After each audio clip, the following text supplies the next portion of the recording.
hard on a new album. He's probably about done right now. He said he didn't want to do it under the Stuttering John name, so he's not mentioning that, so we don't suspect it. So when it comes out, the Ghost album that he's been working on, he'll be able to have his music be accepted not by the dabblers, and he'll go on and have a bunch of hits.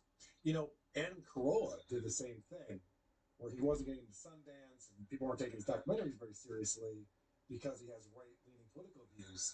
And so he just decided, like, I'll just put out a movie under a completely different name, and it turns out his movies aren't very good. Not the point. I think with Stuttering John, it's going to work. No, I'm going to see Chris Gaines. Oh, no, right. Yeah. Right, yeah, exactly. Just change your name, and we'll just see you for the raw talent that you are, rather than the bumbling drunk that we've come to know.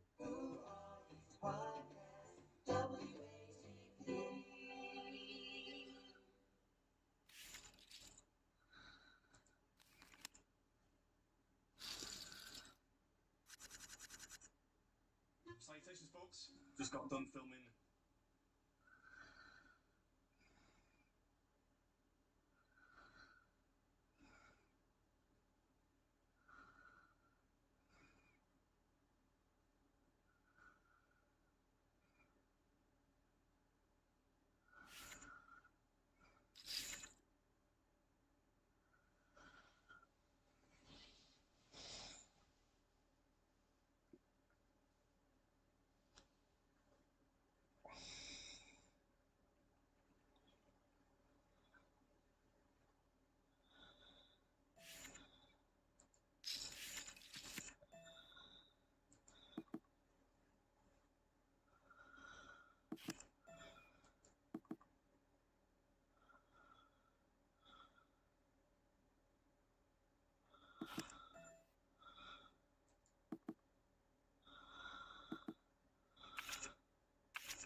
finally have it.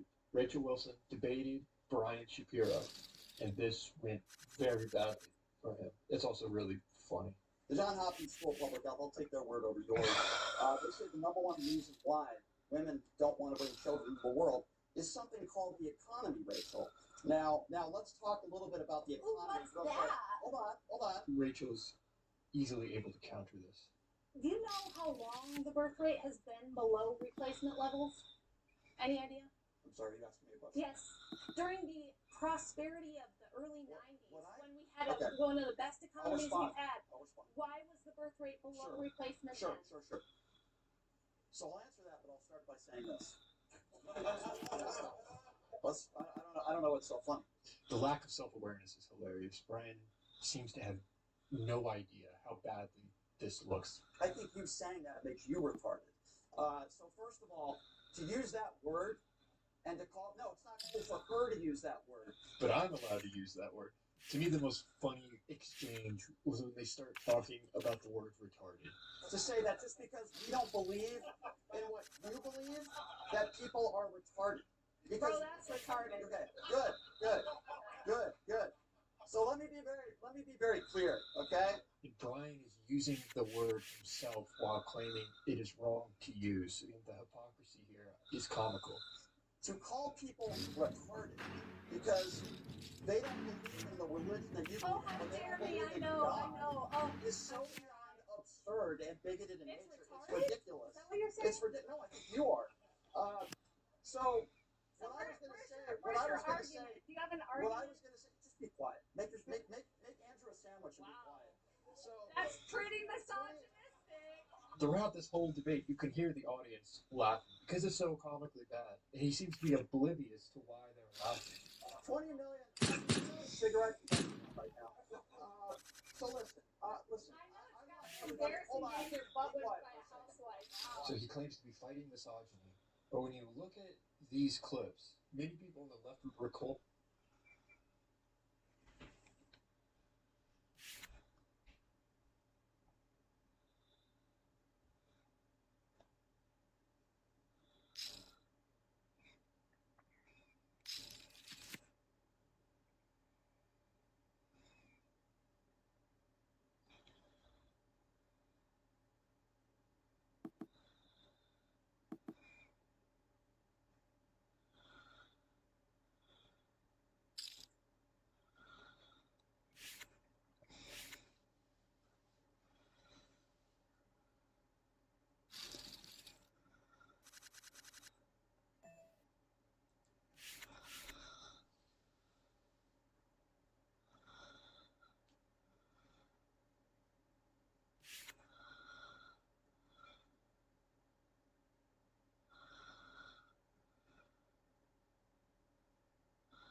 Lemonheads, this rules. That's the thing is like time passes and things like change. Dude, like casino is crazy. It's like about the mob in Vegas. I had no idea the mob ran Vegas.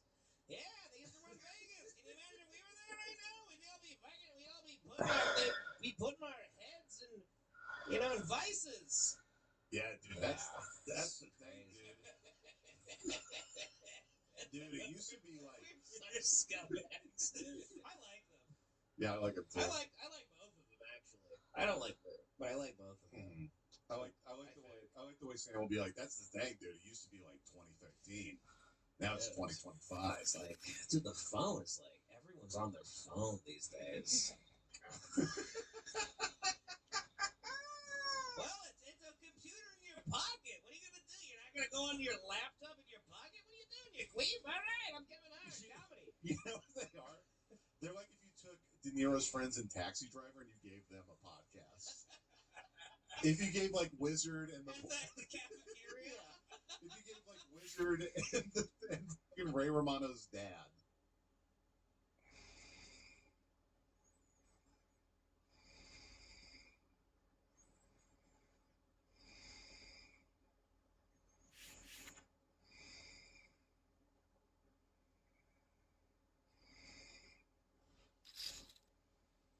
Imagine the small town in which you live is about to be populated by hundreds of random foreign migrant men. This is what happened in Loosdrecht in the Netherlands, and the residents were never even consulted. So when irate locals started engaging in protests, what did the police decide to do to try and calm tensions? Set riot dogs on them and beat them around the head with batons.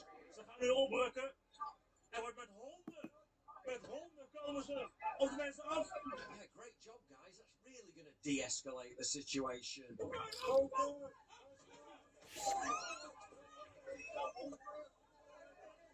Why not shove a few women to the ground aggressively while you're at it too? Footage shows one protester lying unconscious on the ground after police used batons to knock him out. Then they're just standing there watching him, doing nothing to help. Nou, is er een mooi iemand op de grond lopen met paard? En ze blijven er gewoon bij staan kijken. Teringleier. Police are only supposed to use batons to hit people on the arms and the legs. Rules which apparently don't apply when white people are protesting against mass migration, in which case it's perfectly okay to start cracking skulls.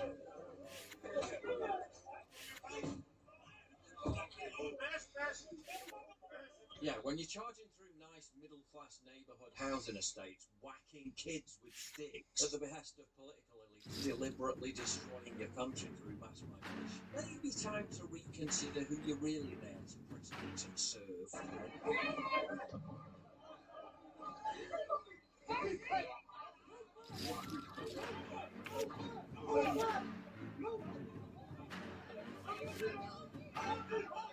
I've always been fascinated to find out my genetic origins. That's why I partnered with My Heritage.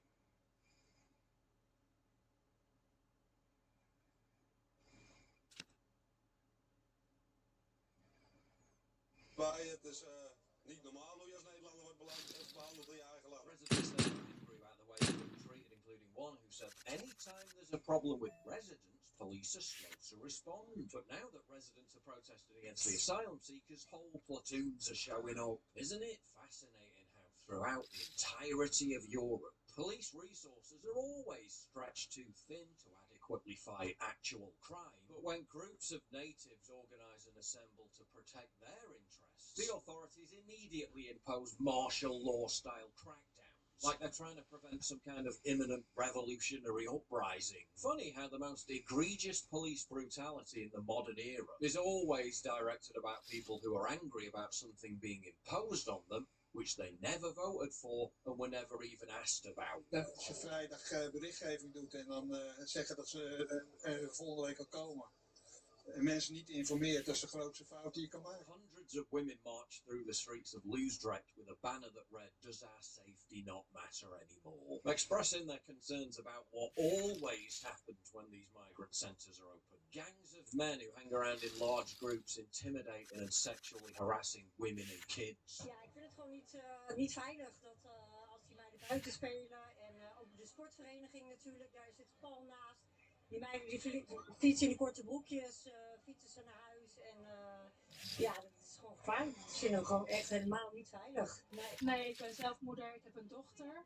Ja. En ja, ik kan me het niet voorstellen, maar ook dat je aan je kind moet vertellen van, joh, je mag niet meer buiten spelen. Of... Verschrikkelijk, als ik net ook die filmpjes hoor, weet je wel, die meiden, nou, dat hebben eigenlijk al die vrouwen staan in met tranen in hun ogen. Dat is gewoon, onze vrijheid gaat gewoon weg en dat is gewoon vreselijk. Presumably they're all too aware of what happened when Dutch authorities, in their infinite wisdom, decided to house male refugees alongside female students in an Amsterdam housing complex. Idealistic project to house refugees and students together in a custom-built block became a nightmare of sexual assault and violence. The scheme placed 125 students alongside 125 refugees, with residents encouraged to form buddy partnerships to help migrants adjust to Dutch society. However, testimonies from former residents shared in an investigative documentary describe repeated sexual assaults, stalking and violent confrontations. Well, I mean, seriously, why are they so upset? I mean, what harm can a little diversity do? Right? Okay, Jamie, pull up the crime stats. Het feit is dat meer dan de helft van de verdachten in Nederland van alle misdrijven een migratieachtergrond heeft. Feit is dat van alle gedetineerden twee derde een migratieachtergrond heeft. Feit is dat 66% van de gevallen van slachtofferrollerij door niet-westerse allochtonen gebeurt. Feit is dat 60% van de straatroven door niet-westerse allochtonen gebeurt. Feit is dat 40% van de drugsmisdrijven door niet-westerse allochtonen gebeurt. Feit is dat 39% van alle geweldsmisdrijven in Nederland door niet-westerse allochtonen gebeurt. En feit is dat opnieuw 39% van alle vuurwapenmisdrijven door niet-westerse allochtonen plaatsvindt. En tenslotte, voorzitter, 46,5%, bijna de helft van onze gevangenissen zitten vol met mensen met niet-westerse allochtonen. Dutch people living near these asylum centres in other areas of the country have witnessed a massive deterioration in safety and quality of life thanks to migrants routinely engaging in armed fights on the street.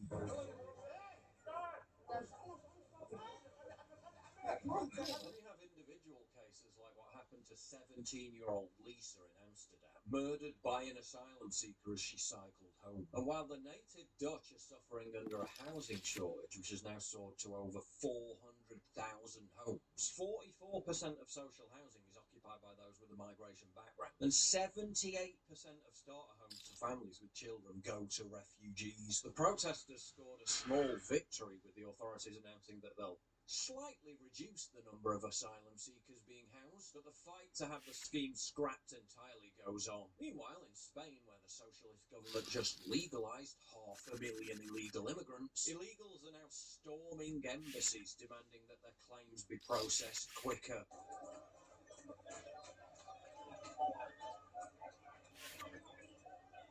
And they wonder why the natives are restless. And don't forget to sign up for My Heritage.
Mike, do you ever order anything when you come here? Or you just type on your laptop? I find the disorder of this place helps me focus. Let me guess.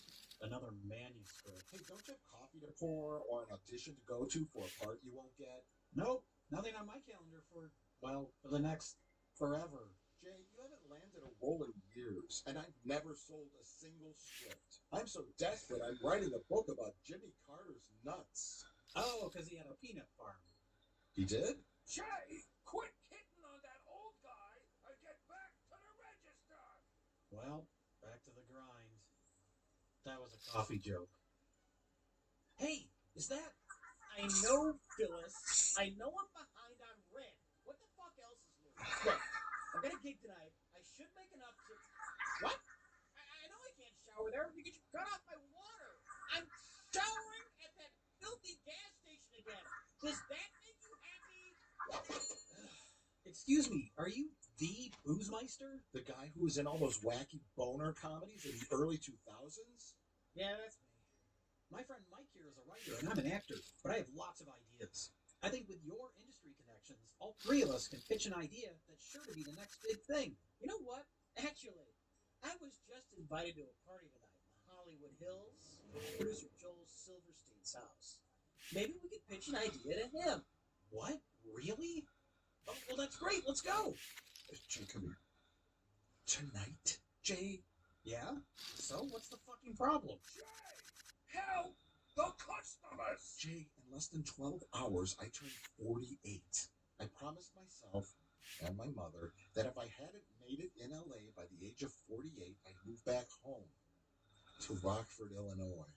I hate to say it, but that window is rapidly closing, pal. But happy birthday, I guess. No! Jay, I'm on the last chapter of my manuscript. I could actually finish it tonight. So what about Jimmy Carter's balls? Yes. But if my publisher likes it and buys it, then I did it. I sold something I wrote. And just under the wire, too. I made a promise to myself. And my mother, who's in hospice.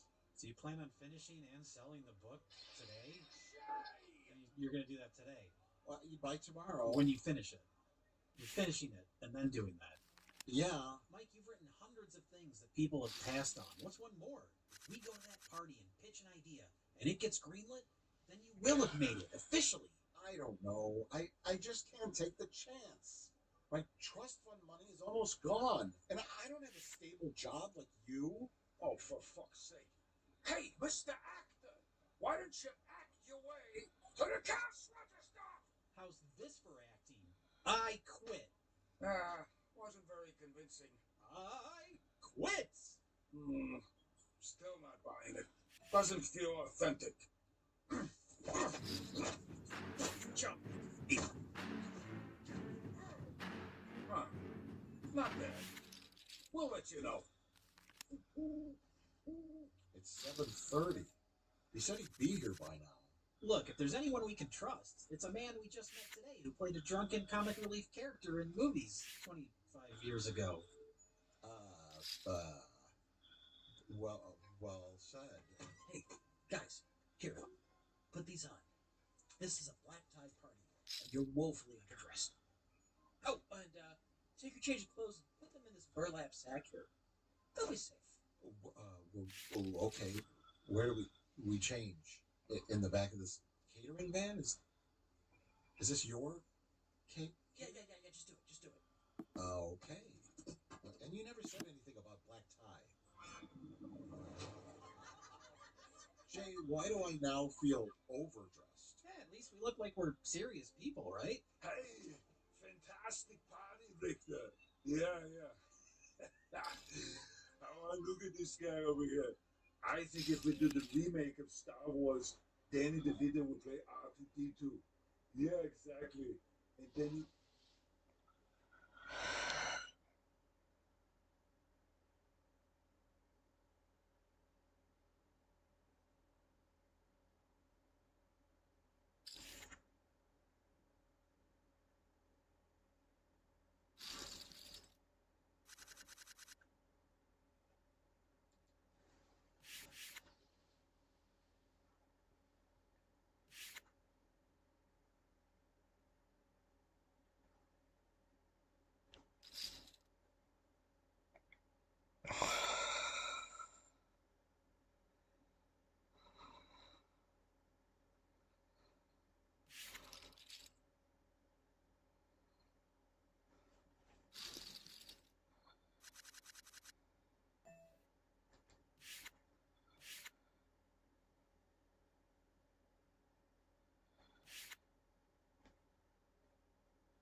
everyone, and welcome back to another episode of the Capital Log Yard.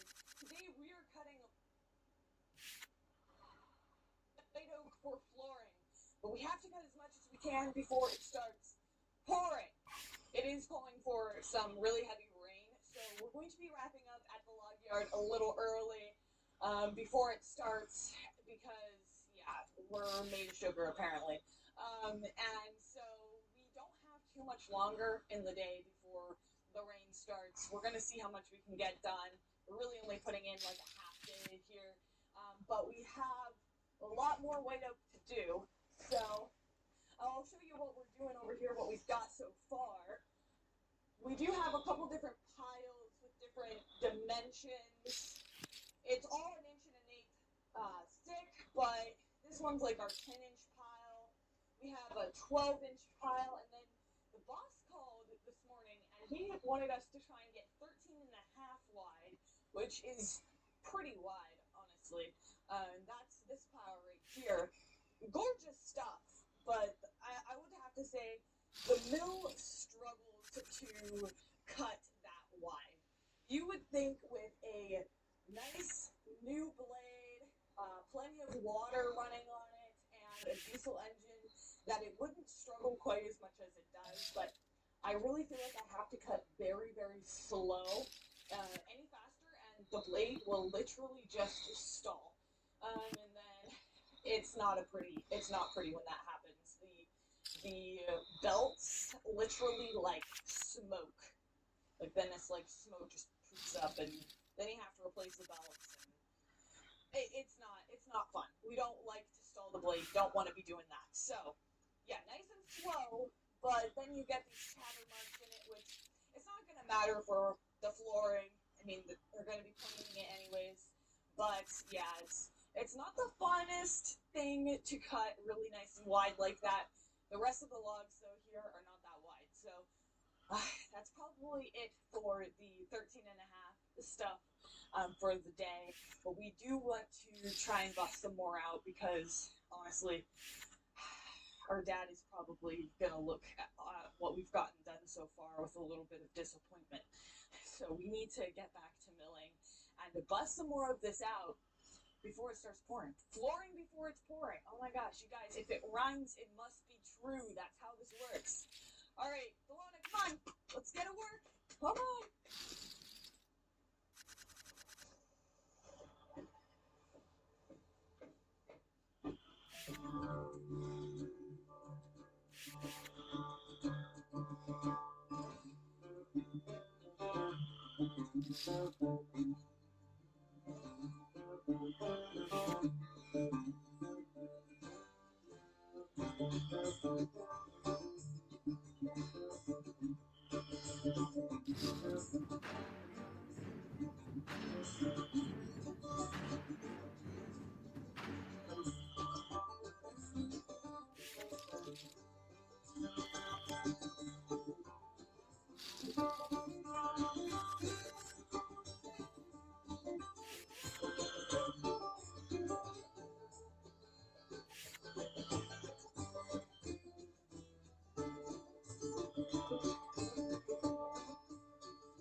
It is starting to rain, so we got cleaned up just in time. The sawdust does not want to move once it gets wet, so you always want to make sure that all machinery is cleaned up before it starts raining, otherwise you're just into a mess. But we are all lined up for tomorrow with the deck full of yet more white oak that the boss just came from the log site with. So we have that ready to go for in the morning. And we are going to pretty much have it done, have the order filled by the end of the day tomorrow. But then, of course, we have the flitches that we need to do. So by the end of the week, the order will be done. It's usually for like 4 lifts, like that size. So yeah, we have almost 2 done, so we need 2 more to go. But yeah, that's the rest of the week is pretty much planned out. That's what we're going to be doing. And even though the mill doesn't just move through the white oak quite as smoothly as the hemlock or pine, I still really enjoy cutting it. It's a nice switch up, and I always enjoy seeing the beautiful ray fleck that you get with white oak that you just don't get with softwoods. So yeah, with that being said, I'll leave you guys here. Hopefully everybody is staying dry over this rainy season. If you enjoyed, give it a thumbs up and subscribe to the channel if you haven't yet. Other than that, we'll see you back here next time. Bye.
The Olympic calzone challenge. Still with chips. Chips with everything. Thanks to Mrs. Beard's aggressive driving, we arrived here about 25 minutes early. So just sit in the car now. Why don't you go sit outside? That'd be better for me. Can't help it, I'll get wet. Although I think I look better wet between you and me. Not the kind of place you would normally find food challenges at a golf club. Most golf clubs wouldn't even let me in dressed like this. Massive park. Ludicrously close. Yeah, I'm getting by the gym at that breakfast challenge. Where we were in that tent that was going to blow away. This is going to be unpleasant if we got to sit outside.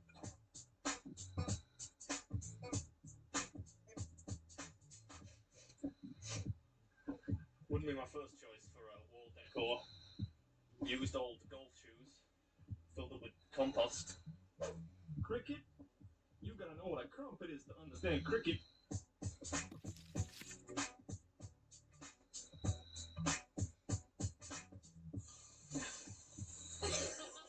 Oh yeah, get the heating on. I saw some of your, it says you do funeral receptions and wakes. Yeah. So if anything goes wrong, you don't have to even move me. Right, so today we're at a place called Fletcher's Sports Bar, is it? Yeah. And it's kind of quite bizarrely attached to, or it's next to a golf club, which explains all the golf memorabilia, sweaty shoes on the walls and stuff like that. But they do this, it's called like the Olympic Calzone Challenge. Right. It also has fries on the side, just in case you thought I was missing fries this week. You get 30 minutes to finish, and if you finish it, it's on the house, right? And nobody's done it yet. The manager has tried. How close do you get? No idea. No? Not even close. Right, so, without further ado, this is the Olympic it's called the Olympic calzone, by the way, because of the, like the 5 rings on top. Let me just move the onion rings. Yeah, I like the theme, but they're going to get in the way a bit, so. Ooh, this is piping hot. What's up, everybody? Welcome back to, you guessed it, another episode. Ooh. Thankful.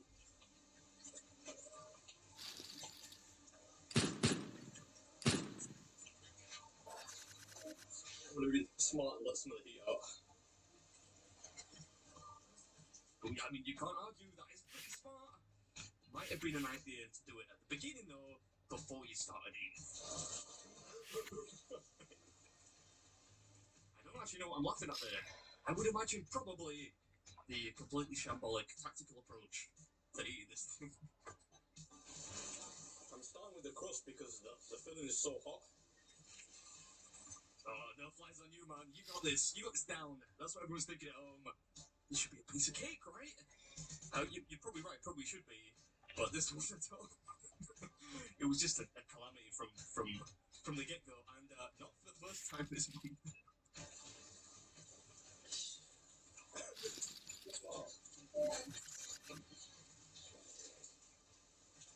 I'm gonna put the onion rings just over here, just to give me a little more space to work.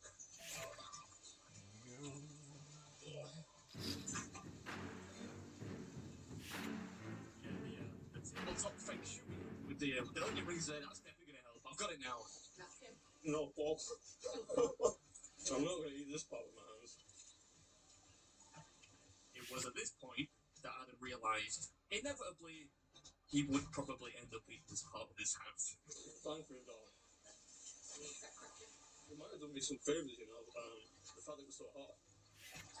Maybe the crust first, which I wouldn't have wanted to do at the end. Okay.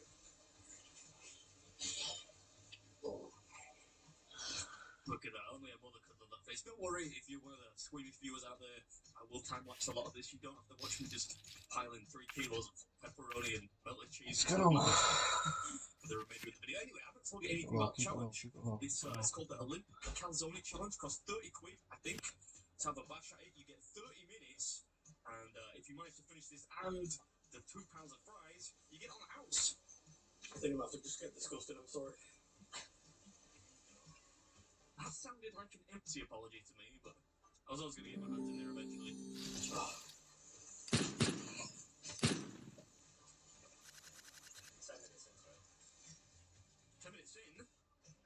gonna lie, felt like longer.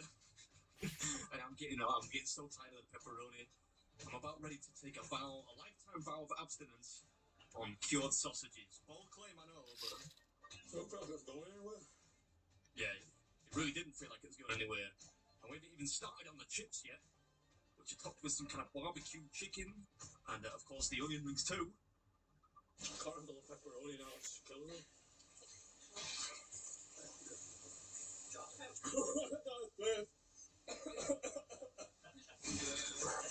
He was just looking at me like this. Go on, mate. Not that you can really blame the guy. But yeah, I mean, the staff, the people here are really nice. I mean, the people of Liverpool are always up for a laugh. They're always gregarious folks. Yeah, I forgot to mention, actually, Mrs. Beard is wearing her +10 coat of facetiousness today.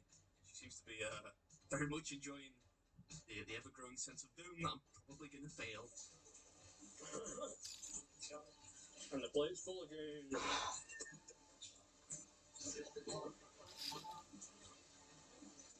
Was it 10 minutes left? Yeah, just on that. Pardon me. Oh, crunchy onion ring. I think we're just about to get a visitor, actually. Lyland's in my plate. No one died.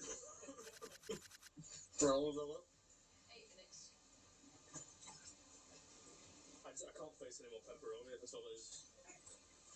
Can't handle it. It's going to kill me. That's all up. I can't do the pepperoni's just destroying me. I can't stand the taste of it anymore. I'll take the loss. Are you handing the towel in there? What's 20 seconds to go? 21 seconds to... Yeah, I've been well and truly humbled today. Is that it's time up? Just give me something good. Something that's got sugar in it. It's more of a mousse than a cheesecake, but it is nice.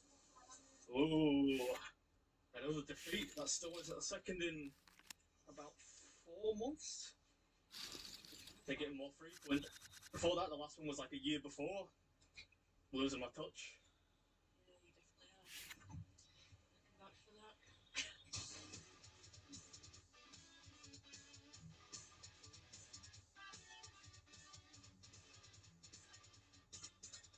Not that I'm saying you're a cliche or anything, but doing the pacemakers.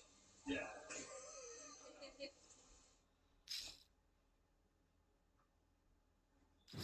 Haley, I can feel a pain right now.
Sure.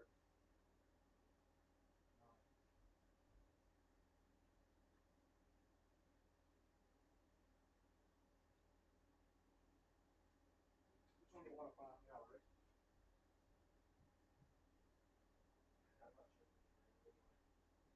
I'm not sure. I just made it to the final table. Yeah.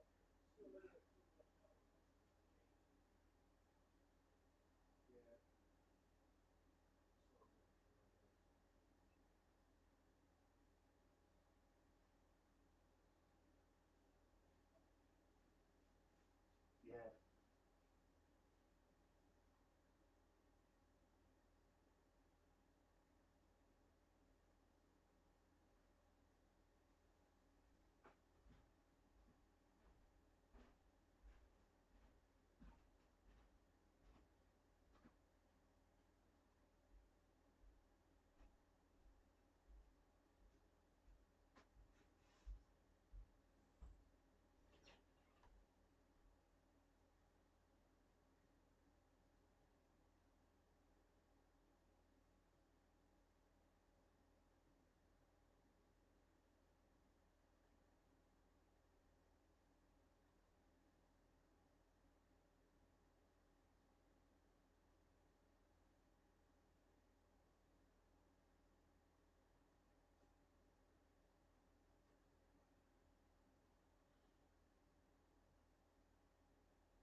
devastating news for us yesterday, and really sad.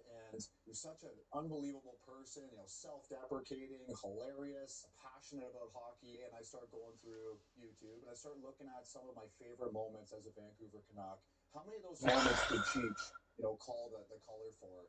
And it's like, oh, Cheech again, Cheech again, Cheech again. He was a part of all my biggest moments in the NHL playing for the Vancouver Canucks. His calls were awesome. I loved his perspective. I loved his brutal honesty. My favorite memories of him are going to be, going to have a Coors Light with him and Murph and Shorty and sitting around and shooting the breeze and telling stories and laughing and making fun of each other. I traveled for 10 years with Cheech, and he was always on the charter, went to hotels, to rinks on the road together. A week ago today, Cheech and Hunter Ryan are working the Vegas, Utah game, and we're texting each other back and forth. He's making fun of something I said in the intermission. I'm making fun of something he said in the color. And I feel fortunate that was my last interaction with Cheech, because that's who he was and that's what I loved about him. I've been blessed to have worked with Cheech and to know Cheech and to have been influenced by Cheech. Almost 2 decades with Cheech on the road. So thousands of days on the road with Cheech. And we didn't have one argument over anything important. You couldn't be in a bad mood around him. He was kind, genuine, generous. I don't know how much money he gave to people on the street, but he was always willing to stop and talk and give. Filled with love and joy that I got to work with him for one more week here at the end, because it had been a while, and it was to be treasured. Yeah. I got to know him pretty well when I was out with Vancouver. Just knowing him through just being in the league for so long. He's one of the good ones, and he was loved. He's going to be terribly missed.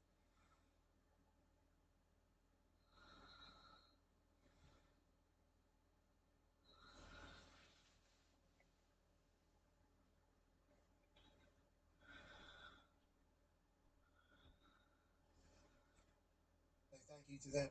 Obviously, we've developed a little bit of a kinship with them here over the last year or so of this entire run, both for the Penguins and our program. Always fan from afar, never got a chance to really meet them. And last night they're saying it might be the last time that they play. Oh. And the people that did it to us were the Philadelphia Flyers. It was a great game. Phenomenal game. Goalies standing on their heads. Back and forth, we went. The boys battling. Oh. Gino Malkin, whenever he gets off the bus to arrive at the arena, actually takes 2 steps, and some little John over there says, "You suck, Gino." He looks like, "What's your deal?" It was war. They were battling on the ice. The Pens had a chance to do something special, but instead, in overtime, a perfectly sauced Cam York shot goes tink and in the Flyers send the Penguins the game. Now, I don't love the immediate reaction from everybody that is associated from Philadelphia. This was late. Obviously, this was late. Long night for me and the family yesterday. But obviously, watch Pens Flyers, especially with Sidney Crosby about to accomplish something that only 4 teams have done in the past, which is come back from being down 3-0. The boys showed fight. The boys showed grit. But this Philadelphia Flyers team did as well. And last night in OT, Cam York, late night. Okay, this is late. Mm-hmm. Not as late. There's other games that are later. Oh, yeah. Okay, sports are really doing a number for third shifters. It's really kind of moving along. FaceTime me. Okay, come on. My wife's sleeping. A lot of answer. Right. Yeah. Then I get texted immediately. Coward. Okay. From him. Coward immediately because I don't answer the call. Hadn't heard from during the Sidney Crosby comeback era, this entire thing. Then I get texts from other Johns. Bomb. Gritty's dumbass face getting sent to me. Different AIs of Gritty doing stuff. Come on. Really? Yeah. Gritty doing stuff. Gross. Not just the Penguins, by the way. Pittsburgh Heroes. Oh. Can't have it. I don't even want to tell you what they're doing, Mr. Rogers, and some of these photos. What? Seriously? Yeah, it's a Pennsylvania thing. These people know us. Okay, they know stuff about us. Gardell. Don't leave them. There was no Billy Gardell slander, and quite surprisingly, no Brett Michaels slander. Really? Which I would say that's Brett Michaels. Yeah, you're right. That is all it is. But it got loud. And then the Philadelphia Flyers let me know that they've been listening. Yep. Yeah. They quote tweeted me saying Sidney Crosby in 7 from days ago. Before Sid started cooking and coming back, and the boys started going crazy, dining out. They even take our shit in there. And that was a good job putting the jersey on. Classic ChatGPT safety operation, it does appear right there. So I got massive respect for the play. And now Governor Shapiro is going to expect me to wear a suit. Yeah. Oh, yeah. Got to get one of those. Right. Okay, got to get one of those. Certainly, once I do, I will wear it, and I'll do the entire. I'll even do a gubernatorial address. Okay. Yes, as you should. I will do one of those in the entirety. Maybe enter the race. But I would like to say, as a person that was saying the Flyers are ass, and as somebody who has always gotten the opportunity to go on a microphone and celebrate the Flyers being ass and the Pens being great, I would like to say, in this moment of tossing some humble pie, and in this moment of getting a chance to get eyes on your guys' team last Monday when we were they got some dogs on this team. Yeah. They're cold-blooded. They're big, they're strong, they're fast. This 74 character, he doesn't get talked. I never heard this guy. I didn't know this guy existed. 74. Okay, Tippett's his name on the score every time. Almost did a lot of things. I guess he was a number 1 overall pick way back in the day. Was with the Florida Panthers. Gets traded up to the Flyers. Obviously, the Panthers have success. Okay, after he leaves, he sees all that. Right. This dude's 27 years old. He's the fastest guy. I've never seen somebody be as fast as this guy is, and he's orange. Mm-hmm. He looks like the who's old buddy in the back of Santa Claus, or not Santa Claus, A Christmas Story in the back hall. Scotty Farkas. Scotty Farkas. Yeah. This guy's Scotty Farkas. Okay. He is Scotty Farkas, but he's faster than everybody. He's unbelievable. They got a 19-year-old kid who was just playing college hockey a month and a half ago. Hell yeah. He almost scored in overtime last night. Then they got Sanheim, this guy. He looked me in the eyes. I feel like I was looking in the eyes of a killer. Sure. Goalie upside down on his head last night. Outrageous. And then the coach talking. He's a Pittsburgh Penguin hero. Okay, so I don't know how to... Now, I don't think we should just be hucking sticks into a crowd of people. I think that's fair. But the Flyers haven't had a lot of success. And that's Philly. And I would assume the Flyers fan that almost got grabbed that thing. Yeah. I bet you that thing was snapped in half. Multiple people taking pieces of that home. I assume that is going to be a celebratory piece. They just knock out the Penguins, maybe break up the longest tenured trio in North American sport history from the other side of the state, and they continue on their journey to Lord Stanley Cup. So I would just like to give a shout out to the Philadelphia Flyers for being great. Oh yeah. Breaking a lot of rules, Washington. There's a lot of shenanigans, which there should be, coming out of Philly. Head coach of the Flyers, Rick Tocchet, will be joining us in about 3 4 minutes. Ooh. Okay. Is he running our social media? He might be. Hey, you got your...